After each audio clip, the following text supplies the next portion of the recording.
Women are no longer allowed to sing, recite, or read out loud in public in Afghanistan. This is because their voices are deemed too intimate and should not be heard. The women of Afghanistan are no longer allowed to speak.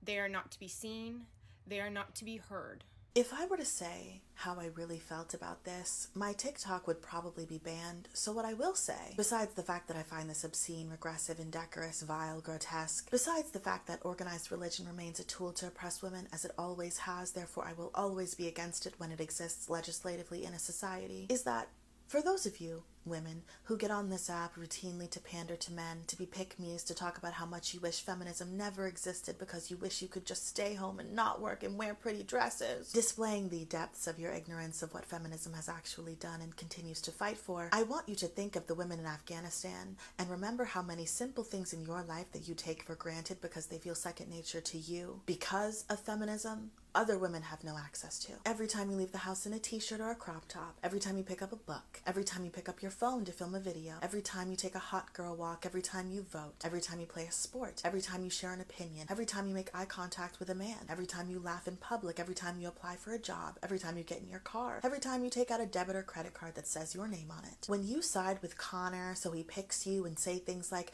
well, I'm not a feminist because why did feminists have to, blaming the very movement that allows you to even flap your gums in public and say such foolishness, this is the life you are contributing to your sisters in other countries living. Men,